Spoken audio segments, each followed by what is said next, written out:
दोस्तों नमस्कार। अंधेर नगरी चौपट राजा टके शेरबाजी टके शेर खाजा, ये कहावत साबित हो रही सही। जो दिल्ली सरकार के जो मंत्री हैं या दिल्ली सरकार के जो मालिक हैं उनके ऊपर दिल्ली की जनता ने चुने थे अच्छे काम के लिए अच्छे लोग, और हो गया उल्टा।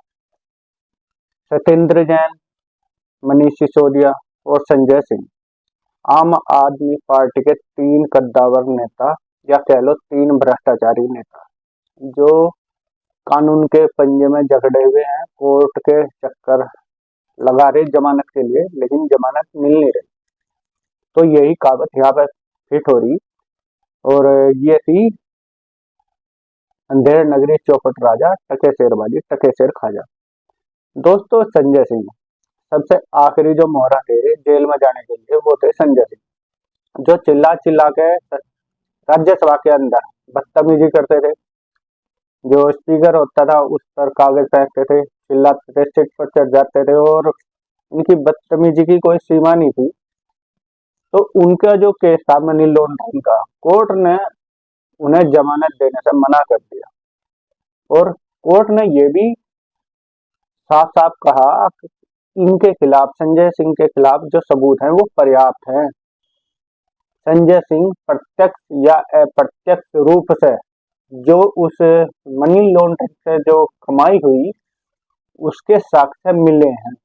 कोर्ट ने फिर उन्हें जमानत देने से इनकार कर दिया।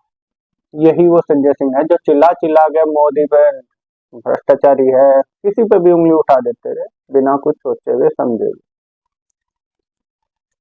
और अब भी केजरीवाल एंड कंपनी, उनके जो लीडर हैं केजरीवाल, इन्हें 2 बार ईडी की तरफ से न्योता मिल गया पूछताछ के लिए। वो अभी 2 बार हो गए गए नहीं हो, यानी कि जाने से टाल मटोल कर रहे।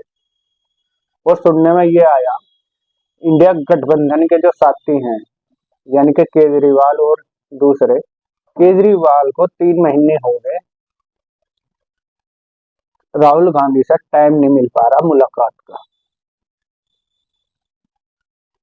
तो केजरीवाल ऐसे वैसे कोई लीडर नहीं है, अपने बचाव के लिए जो भी होगा ये वो करेंगे।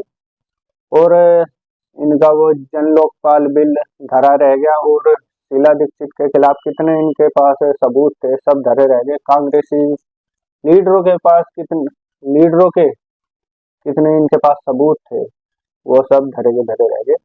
इन्होंने एक लिस्ट बनाई थी शुरू में 40-50 देश के सबसे बड़े भ्रष्टाचारियों की, जिसमें कांग्रेस के कई लीडर थे, शरद पवार तक थे उसमें, वो सब धरे रहे। दोस्तों कोर्ट ने क्या कहा, मैं एक न्यूज पढ़ के बताऊंगा। दिल्ली की अदालत ने आप नेता को जमानत देने से इनकार करते हुए कहा कि संजय सिंह के खिलाफ मामला वास्तविक है। साथ ही कहा कि जो सबूत पेश किया है वह कथित मनी लॉन्ड्रिंग में उनकी संलिप्तता पाई गई है उसमें। और दिल्ली शराब घोटाले में आम आदमी पार्टी के राज्यसभा सांसद संजय सिंह की जमानत याचिका खारिज हो गई। दिल्ली की अदालत ने आप नेता को जमानत देने से इनकार करते हुए कहा कि संजय सिंह के खिलाफ मामला वास्तविक है। जो भी सबूत पेश करे वो कथित मनी लॉन्ड्रिंग में उनकी संलिप्तता दिखाते हैं। ये ऐसे नहीं है कोई हाँ किसी ने इल्जाम लगा दिया या मोदी के कहने पर। कोर्ट अपने फैसले अपने आप लेगी, वो जो सबूत पेश करेगा उसी के आधार पर कोर्ट फिर निर्णय लेती है। चाहे सत्येंद्र जैन हो चाहे मनीष सिसोदिया, इनके खिलाफ पूरे सबूत हैं कोर्ट के पास, और इन्हें सजा से कोई रोक नहीं सकता। ये इनके नेता आती सीधे सामने वो चिल्ला रही है मोदी ने कर दे, तुमने गड़बड़ करी, लालच में आ गए तो उसका फल तुम्हें भुगतना पड़ेगा। जनता को प्रेस करके ये झूठे जो बातें प्यारी घोट घोट के पिलाई जा रहे जाम, और ये झूठ है, केजरीवाल से डर गए। अरे केजरीवाल ही छुपता फिरे, ये बात सत्य है। इसमें जो फिर कोर्ट ने इनके लिए कहा, संजय सिंह की जो कथित मनी लॉन्ड्रिंग से प्रत्यक्ष या अप्रत्यक्ष रूप से अपराध की आय से जुड़ी गतिविधियों में शामिल थे। इस बीच संजय सिंह के वकीलों ने कोर्ट से कहा कि उनके खिलाफ जो मामला है वह राजनीति से प्रेरित है। अब जो उसमें इनकी इनकम हुई मनी लॉन्ड्रिंग में प्रत्यक्ष या अप्रत्यक्ष रूप से, उसकी जो आय है उसका फायदा संजय सिंह को मिला है। कोर्ट ने ये कहा, तभी इन्हें जमानत नहीं मिल रही। लेकिन ये बाहर मीडिया के सामने जो बयान देते वो सरासर झूठे हैं, ये आम आदमी को नहीं बताया जाता। तो संजय सिंह अपराधी है, सत्येंद्र जैन है और मनीष सिसोदिया भी अपराधी है। जब तक कोर्ट उन्हें ये नहीं कह देती है हाँ तुम अपराधी नहीं हो, तुम अपराध मुक्त हो, तब तक ये अपराधी ही रहेंगे। दोस्तों राजनीति अलग चीज है, और किसने कसम खाई थी जनता की सेवा करने की, वो एक पौवे के ऊपर एक पौवा फ्री रहे राजनीतिक फायदे के लिए।